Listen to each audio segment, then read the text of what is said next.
Hello friends. So in this lecture we will discuss a new topic, a new session of this chapter that is called coordination compound. अगर आप लोगों ने पहला और दूसरा video नहीं देखा हुआ है तो प्लीज आप पहले वो वॉच कर लीजिए, क्योंकि ये कोऑर्डिनेशन कंपाउंड का बहुत ही इंपॉर्टेंट सेशन होने वाला है। यहाँ पर हम लोग जो है वो इस चैप्टर में यूज किए जाने वाले अलग अलग टर्म्स को पढ़ने वाले हैं, बराबर है।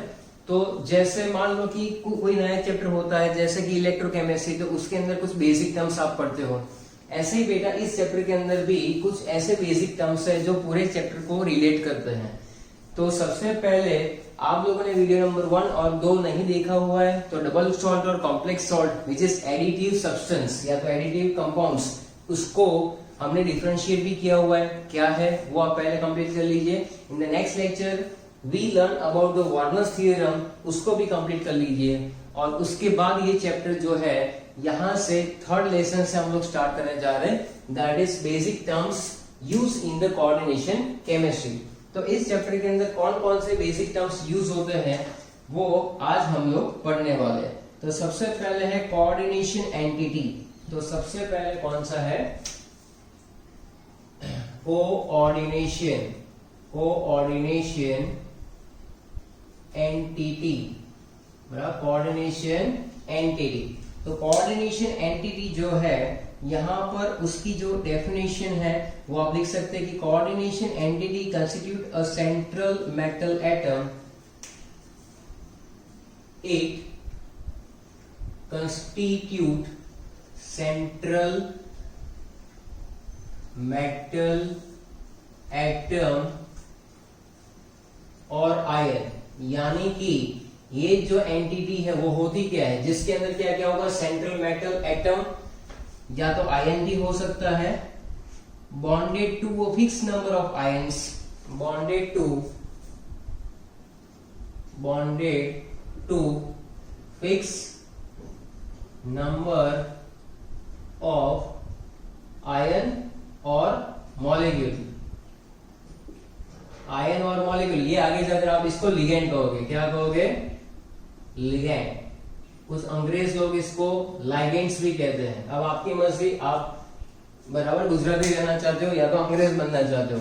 It constitute central metal atom और ion bonded to fix number of ion और मॉलिक्यूल, यानी वो एक ब्रैकेट के अंदर फिक्स नंबर ऑफ आयन या तो मॉलिक्यूल के साथ अटैच होंगे, बराबर है। और उसको ही हम लोग क्या कहते हैं? उसी को हम लोग कहते हैं कोऑर्डिनेशन एंटिटी बेटा। तो कोऑर्डिनेशन एंटिटी के सिंपल सी डेफिनेशन है कि it constitute central metal atom और ion bonded to fix number of ion और molecule.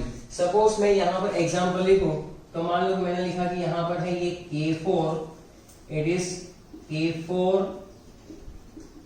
FeCN6।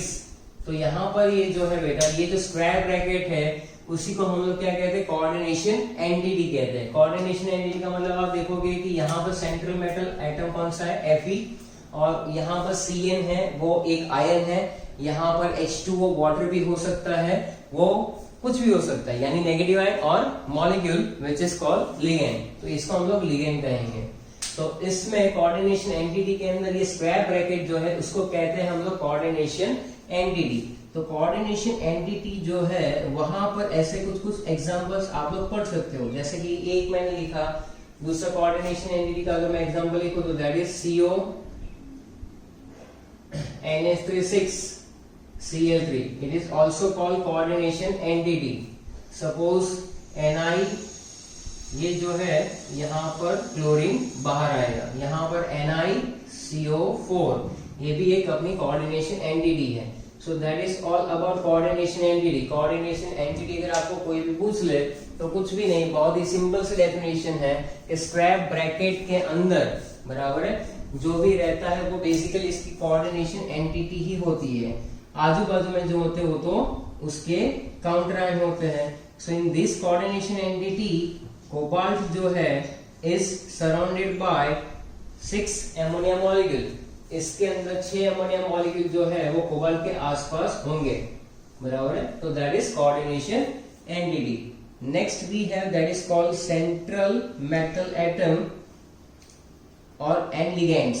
Central metal atom और लिगेंड्स। तो दूसरा टाइटल डालिए यहां पर सेंट्रल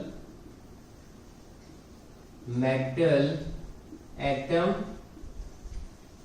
बराबर है, एटम भी हो सकता है वो सेंट्रल मेटल एटम, और दूसरी डेफिनेशन आएगी यहां पर लिगेंड्स। दोनों की हम लोग साथ में देख लेते हैं।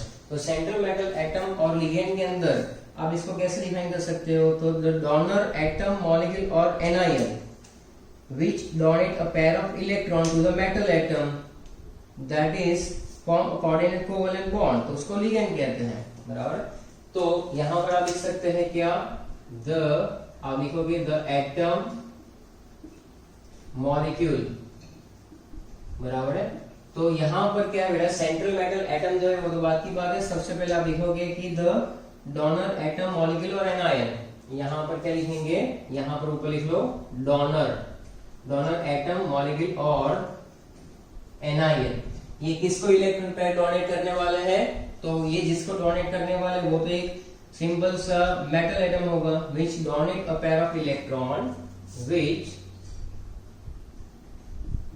Donate a pair of electron, which donate a pair of electron to the metal atom, to the metal atom।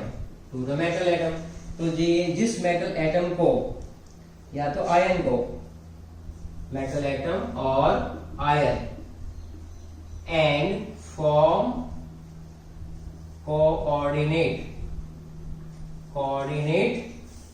covalent bond बना लेते हैं वो, coordinate covalent bond with it are called ligands, with it are called ligands, बराबर है। तो ये ligand होते हैं, और the metal atom to which these ligands are attached, तो यहां पर लिखेंगे the metal atom to which the ligand attached is called central metal atom. चलो, तो ये जो है ना वो तो केमिस्ट्री की लैंग्वेज है। अपनी सिंपल लैंग्वेज में अगर आपको समझना है, तो अगर आपको कोई पूछ ले कि लिगेंड क्या है, अगर आपको कोई पूछ ले कि लिगेंड्स क्या है, तो लिगेंड्स में क्या समझोगे, नेगेटिव आयन और न्यूट्रल मॉलिक्यूल, नेगेटिव आयन और neutral molecule which has a lone pair of electron, जिसके पास lone pair of electron है वो किसी को डोनेट कर रहा है। तो यहाँ पर एक भिखारी है, एक पैसे वाला है, बराबर। जो भिखारी है वो कौन है, सेंट्रल मेटल एटम या तो आयन है, जिसको जरूरत है किसकी, पैसों की नहीं, उसको जरूरत है किसकी, उसको जरूरत है इलेक्ट्रॉन्स की। तो इलेक्ट्रॉन कौन देता है, लिगेंड देता है। तो लिगेंड यहाँ पर क्या बनेगा बेटा, लिगेंड यहाँ पर बनेगा लेविस बेस। और ये जो हमारा सेंट्रल मेटल एटम है, सेंट्रल मेटल एटम है, या तो जो आयन है, सेंट्रल मेटल एटम या तो आयन, उसको हम लोग क्या कहेंगे, that is Lewis acid. Suppose we have, ये रहा एक एग्जांपल हमारे पास, K4FeCN6, K4FeCN6। तो ये वाले एग्जांपल में ये Fe जो है वो क्या है, सेंट्रल मेटल एटम, बराबर है, जिसको ये साइनाइड, बराबर, ये जिसको ये साइनाइड क्या करेगा, lone pair of electron donate करता है। तो यहाँ पर Fe और Cn के बीच में कौन सा बॉन्ड बनता है, कोऑर्डिनेट कोवेलेंट बॉन्ड। Fe हमारे पास जो है उसको क्या कहते हैं हम लोग, Fe को क्या कहेंगे, generally atom, central metal atom और आयन। सो द लिगेंड्स में भी सिंपल आयन। तो लिगेंड्स क्या क्या हो सकता है, तो आप देखेंगे कि यहाँ पर ये याद रखो कि लिगेंड्स में क्या क्या आ सकता है, सिंपल आयन यानी Cl- बराबर है। फिर SO4 2 माइनस S है, तो सिंपल आयन भी हो सकते हैं। दूसरी बात, उसमें हो सकता है न्यूट्रल मॉलिक्यूल्स। तो लिगेंड्स में क्या हो सकता है, न्यूट्रल मॉलिक्यूल्स कौन कौन से हो सकते हैं? न्यूट्रल मॉलिक्यूल इसमें होंगे या तो पानी H2O और एमोनिया, तो ये भी हो सकते हैं। न्यूट्रल मॉलिक्यूल्स यहाँ पर कौन से हो सकते हैं? एमोनिया, वाटर, ऐसे बहुत सारे और भी है। तो लिगेंड्स में जनरली सिंपल आयंस हो सकते हैं, न्यूट्रल मॉलिक्यूल्स भी हो सकते हैं, बराबर है। एंड लार्ज मॉलिक्यूल्स भी हो सकते हैं। यहाँ पर लार्ज मॉलिक्यूल्स जैसे कि लिखो आप लार्ज मॉलिक्यूल्स, तो लार्ज मॉलिक्यूल्स में कौन कौन से आ जाएंगे? जैसे कि ये मैंने ड्रॉ किया है, इसका स्ट्रक्चर है इथेन 1,2 डाइमाइड, इसको क्या कहेंगे? CH2 NH2 that is a large molecule. ये भी रह सकते हैं लिगेंड में, बराबर। तो लिगेंड में क्या हो सकता है? एनाइन सिंपल न्यूट्रल मॉलिक्यूल्स होंगे, लार्ज मॉलिक्यूल्स हो सकते हैं यानी इसके जैसे, या तो EDTA भी हो सकता है, मैक्रो मॉलिक्यूल्स हो सकते हैं जैसे कि प्रोटीन, मैक्रो मॉलिक्यूल्स भी हो सकते हैं प्रोटीन जैसे। तो यहाँ पर एक और चीज आप ऐड कर सकते हो, it is also macro molecules such as protein. तो ये याद रखना है, बराबर है, कि इसके अंदर कौन कौन सी चीजें वहां पर आएगी। सिंपल आयन, बराबर है, या तो न्यूट्रल मॉलिक्यूल्स पानी और एमोनिया, लार्ज मॉलिक्यूल्स इथेन 1,2 डाइमाइड, या तो हो सकता है मैक्रो मॉलिक्यूल जैसे यहाँ पर है। तो ये चीजें जो है वो आप नोट डाउन करते जाइए।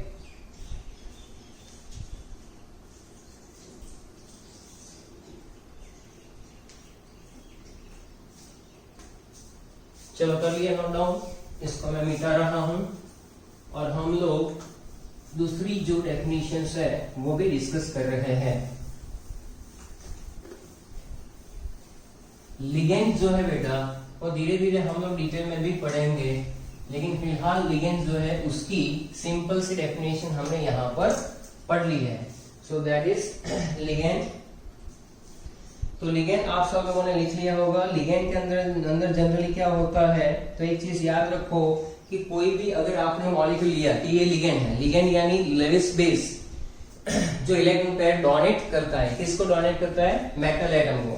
तो आपने ऑब्जर्व किया, याद ही रख लो इसमें कि जनरली जो डोनर एटम होते हैं, डोनर एटम में बी नाइट्रोजन और oxygen.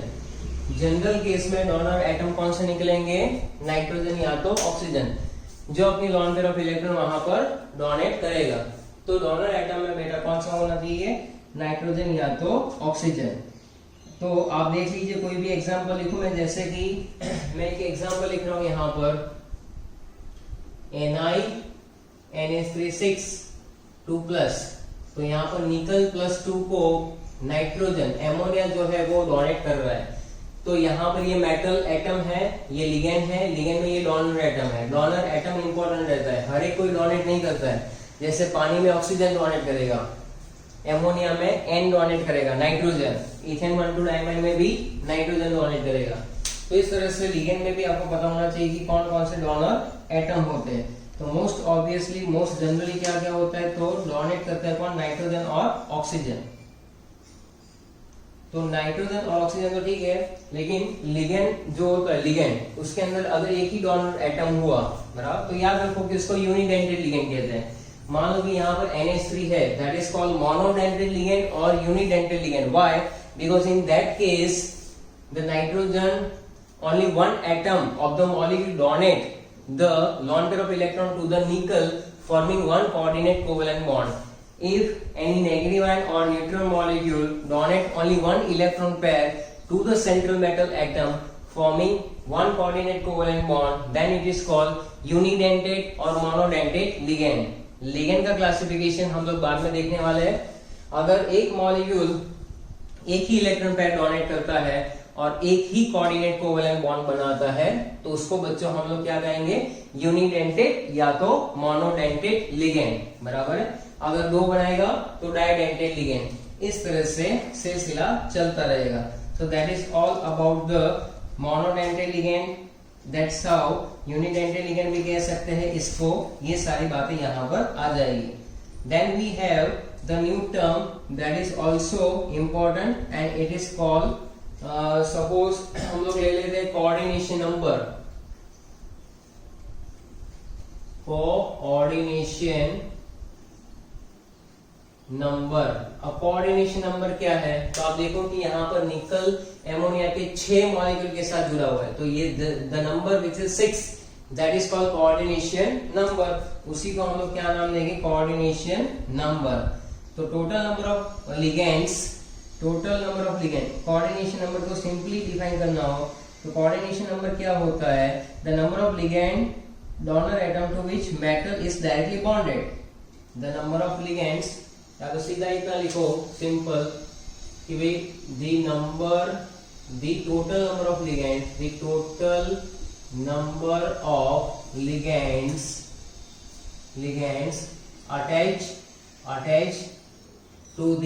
attach to the central metal atom और आयन, इसको कहा जाता है कोऑर्डिनेशन नंबर। देखो यहाँ पर ये जो है एमोनिया, वो है बेटा मोनोडेंटल लिगेंड, यानी सीधा सीधा नंबर आपको मिल जाएगा कि निकल के साथ 6 एमोनिया है, तो इस कॉम्प्लेक्स के अंदर कोऑर्डिनेशन नंबर कैसा है? 6 है। मान लो कहीं पर ऐसा दिया हुआ है, मैं लिख लो कि सपोज दूसरा दे दिया कि भाई K3FeCN6, K3FeCN6, तो इस वाले में भी आप लिख सकते हो कि यहाँ पर Fe यानी कि आयन के साथ टोटल 6 साइनाइड जुड़े हुए हैं, टोटल 6 साइनाइड जुड़े हुए हैं, उसी को हम लोग कोऑर्डिनेशन नंबर कहते हैं, बराबर है। तो total number of unidentate ligands and double the number of didentate ligands, बराबर है। तो अगर इसको और अच्छे से लिखना हो तो कैसे लिख सकते हैं? तो लिखो the total number of unidentate ligands, total number of unidentate ligand यानी साइनाइड जैसा, total number of unidentate ligands यानी साइनाइड जैसा, और ब्रैकेट में लिखो and double the number of didentate ligand,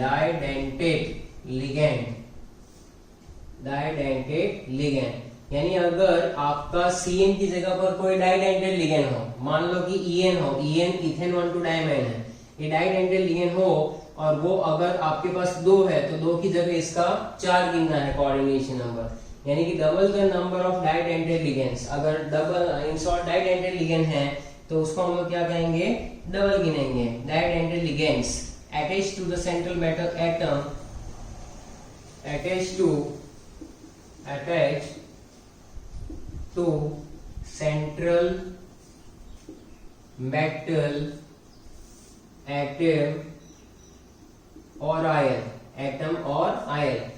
the total number of unidental ligands and double the number of didental ligands, अगर didentate हुआ तो डबल कर देना है, through the coordinate bond is called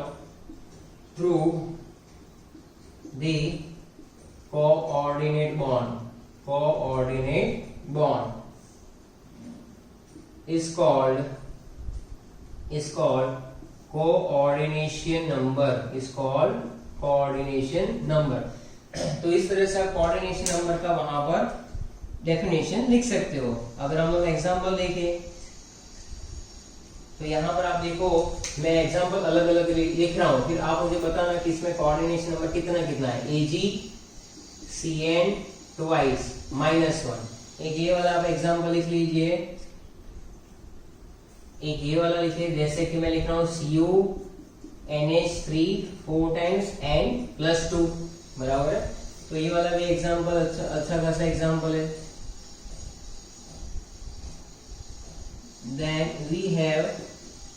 Then we have suppose CrH2O6 +3. So these are the different examples, and you have to find out the coordination number of silver, copper, and chromium.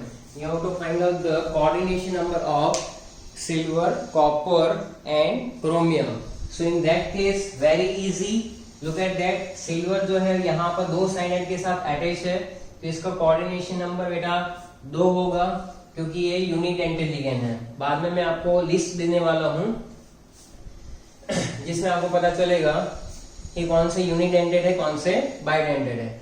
Copper में क्या है, total 4 ammonia है, तो ये भी इसका coordination number होगा 4। Chromium के साथ 6 पानी के मोनोडेंटेड लिगेंड है, इसलिए इसका हो जाएगा 6। So respectively the coordination number of silver, copper and chromium जो है वो तो वहां पर 6 आ गया। अभी यहां पर ऐसा हुआ, सपोज कि ये एग्जांपल आया FeC2O4 थ्राइस और यहाँ पर 3 माइनस, तो आपको फोकस करना है कि Fe यहाँ पर कितना है, तो 3 है, तो इसका कोऑर्डिनेशन नंबर 3 नहीं है। क्यों? क्योंकि ये जो है वो क्या है, ऑक्सलेट। ऑक्सलेट का मतलब क्या होता है कि दैट इज C2O4 2 माइनस, और ये एक bidentate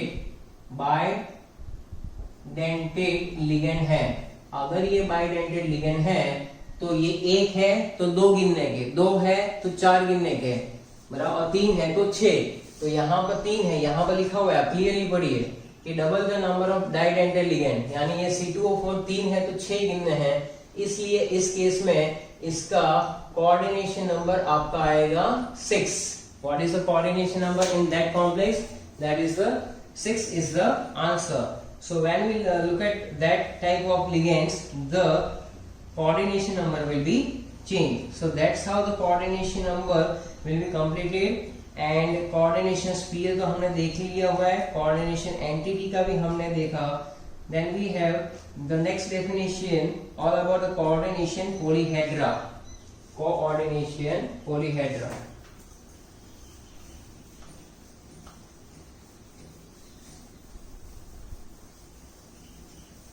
So write it down.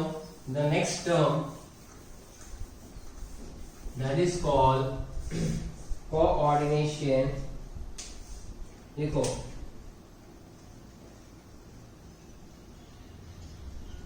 Coordination polyhedra.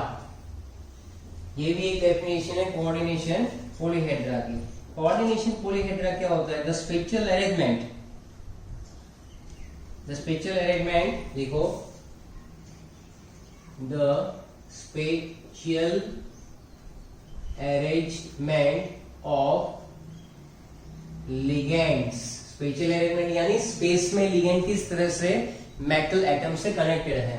तो sir the spatial arrangement of the ligand atoms which are directly attached,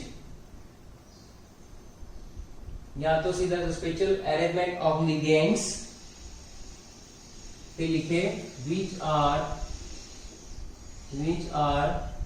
directly attached to central metal atom और ion, बराबर है, which are directly attached to the central metal atom or ion is called coordination polyhedra. It is called coordination polyhedra.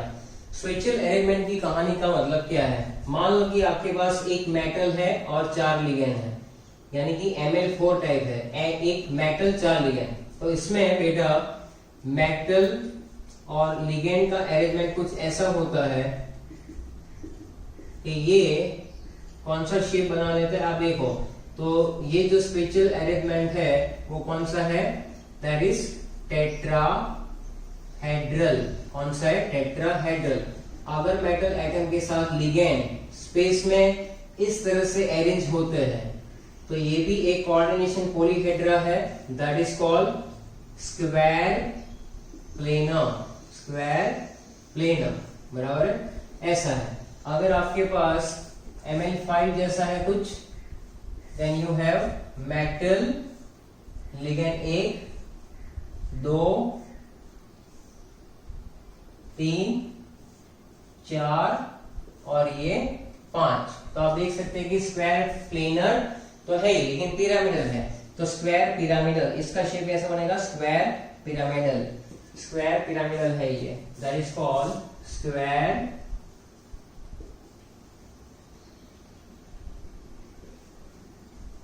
Pyramidal. अगर हमारे पास total 6 है तो metal 1 2 इस तरह से आप इसके शेप बनाते जाएंगे, then you get the idea about all of that. It is called octahedral. Octahedral, तो ये ऑक्टाहेड्रल भी शेप बना सकता है, दैट इज हाउ ऑक्टाहेड्रल। और एक और आता है PCl5 जैसा, तो यहां पर ऐसे बनाएंगे, PCl5 में एक क्लोरीन ऊपर, यानी यहां पर एक लिगेंड, यहां पर दूसरा लिगेंड, यहां पर ट्राइंगल बना दो, तो ये ट्राइंगल बना, और ऊपर और नीचे से क्या बन जाएगा, ये बन जाएगा आपका पूरा square, sorry trigonal bipyramidal. So this all are coordination polyhedra. इसको क्या नाम लेते हैं, पॉलीहेड्रा। आप जरा इसको अच्छे से लिख लो, पहले ड्रॉ करते जाओ, लिखते जाओ, बराबर है। और either you can take a screenshot and make a notes. Coordination polyhedra जो है उसकी डेफिनेशन लिखो और उसके अंदर अपने रंग जमाओ।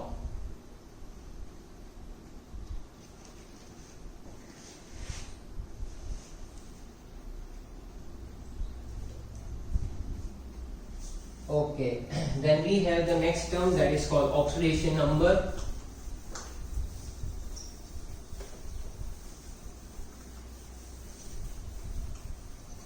Then we have the next term that is called oxidation number.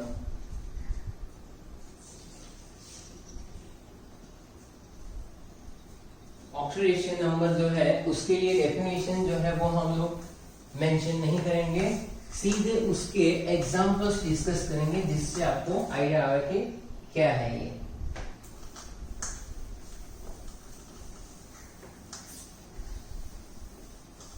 चलो ठीक है, तो next is oxidation number.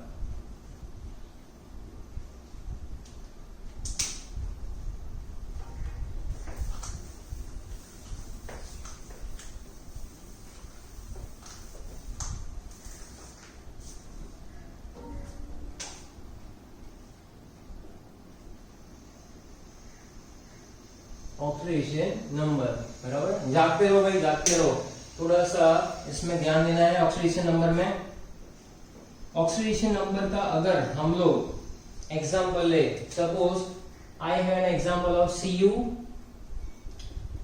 NH3 4 SO4, तो ये है हमारे पास, मान लो कि कॉम्प्लेक्स कंपाउंड दिया हुआ है। Then you have to find out the oxidation number of copper.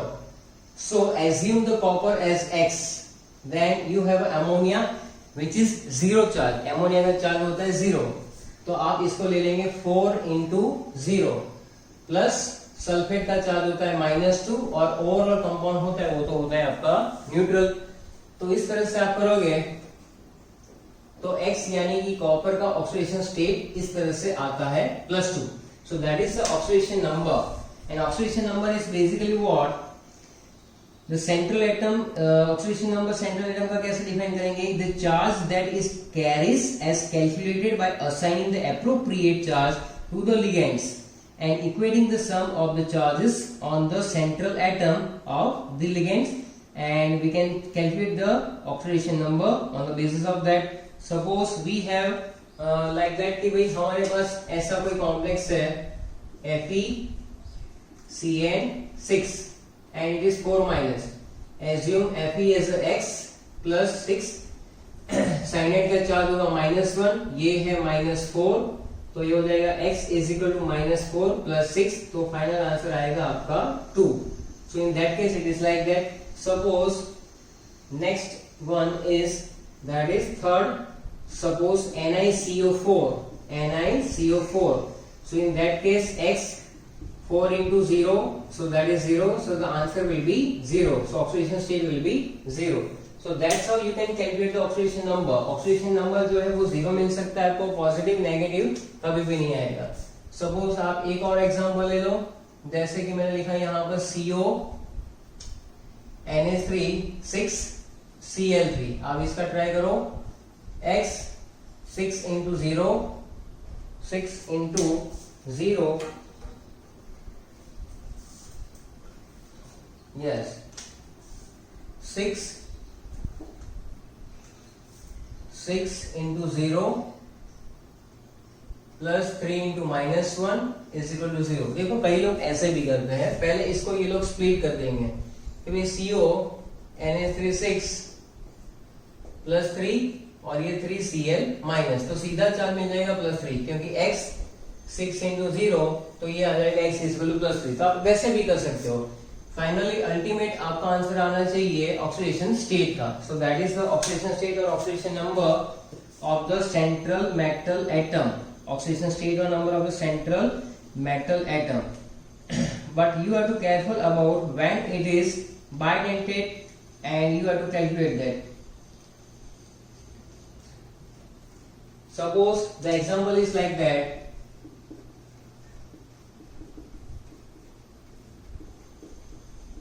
तो ये अब इसमें ये ऑक्सीडेट है, ये इसका चार्ज है -2, तो ये भी आपको पता होना चाहिए कि यहां से आप इसको अगर स्प्लिट करोगे तो ये बनेगा FeC2O4 3 -3, then x 3 into -2 is equal to -3, x is equal to -6, summary +6, so final answer will be 3.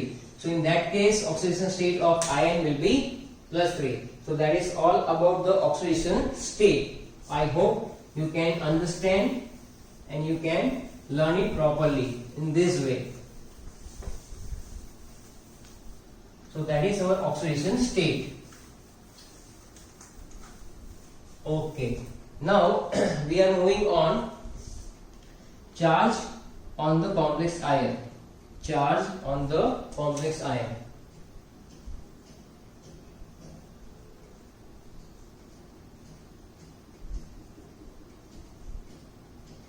Charge on the complex ion. अगर हमें चार्ज यहां पर कैलकुलेट करना है तो क्या होता है वो charge, basically charge carried out by complex ion वो क्या होता है, algebraic sum of the charges carried by the central metal ion and the ligands coordinated to the central metal atom. मान लो कि यहां पर एक कॉम्प्लेक्स कंपाउंड में लिख रहा हूं, जैसे कि ये है मेरे पास CO Na3 Cl3, चलो इतना है। तो इसमें पहले बेसिक टर्म्स आपको पता होनी चाहिए कौन कौन सी चीजें क्या क्या है, then you have idea about that. So basically square bracket के अंदर ये पूरा जो है that is coordination sphere, coordination entity. तो अगर आप इसको एक बार बॉक्स बना दो तो ये जो पूरा है इसको हम लोग क्या करेंगे, कोऑर्डिनेशन स्फीयर और एंटिटी, बराबर। Okay, this is basically central metal atom और आयन, सेंट्रल मेटल एटम कह लो। ये आपका है ligand, it is called ligand. This is called coordination number, coordination number, and this is called counter ion, counter ion. So look at that, everything will be here, which is coordination sphere किसको कहते हैं, बराबर, metal atom ligand coordination number, ये सारी चीजें यहाँ पर मैंने एक्सप्लेन कर दी हैं। अब इसके अंदर चार्ज की अगर हम लोग बात कर ले तो कौन सा चार्ज क्या होता है, तो आप देख सकते हैं कि अलग अलग एग्जाम्पल में अलग अलग होगा। यहाँ पर जो चार्ज है, charge on the central metal atom और charge on the complex ion, charge on the complex ion, ये कॉम्प्लेक्स आयन के ऊपर क्या चार्ज बनेगा। चलो तो मान लो कि आपको कोबाल्ट जो है ना उसकी ऑक्सीडेशन स्टेट दे रखी है +3, बराबर है, और आपको इसके ऊपर का चार्ज ढूंढना है। ये है NH3 और यहाँ पर है X, so we have to find out the X। What is X? Okay, तो क्या करेंगे, सबसे पहले इसकी जगह पर आप लिखोगे +3, 6 एमोनिया, उसका चार्ज 0 और ये है +X, बराबर है। तो ये जो है ना उसी को कहते हैं चार्ज ऑन कॉम्प्लेक्स आयन। तो यहाँ पर X की वैल्यू आपकी क्या आ रही है, X की वैल्यू भी आ रही है +3, so you get the charge on the complex ion like that. Okay, when you discuss about suppose NiCO4, so it has no charge on the complex ion because it is a neutral complex ion. ये जो complex ion, तो complex ion basically 3 type के होते हैं. Complex ion may be of 3 types: cationic, anionic and neutral. Cationic की बात करें तो CONa3 यहां पर अगर कोई प्लस चार्ज है तो ये कैटायनिक है. एनायोनिक के अंदर आएगा FeCN6 4 माइनस, ये आ जाएगा. न्यूट्रल के अंदर ये जो अभी मैंने लिखा NiCO4. So we have total 3 types of complex ion: cationic, anionic and neutral. So that's how we can identify what is the charge on the complex ion. अगर आपके पास नॉलेज है लिगेंड का चार्ज क्या है, तो आप आराम से कॉम्प्लेक्स का जो चार्ज वो निकाल सकते हो. Because it is basically x की वैल्यू क्या होती है, it is algebraic sum of this, all of this algebraic sum of the central metal atom or ion, then it is also ligand carries the charge. इस सब को अगर आप add करोगे तो आपको मिलेगी वैल्यू x की, which is called charge. So the charge carried by a complex ion is the algebraic sum of the charges carried by central metal ion and the ligands coordinate to the central metal ion. Okay, so after that we have homoleptic and heteroleptic complex. Homoleptic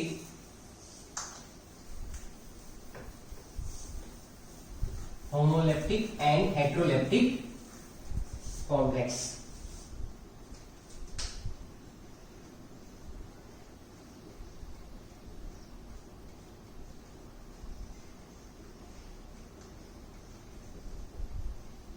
तो कौन कौन से complex को हम लोग homoleptic कहेंगे? Tell me.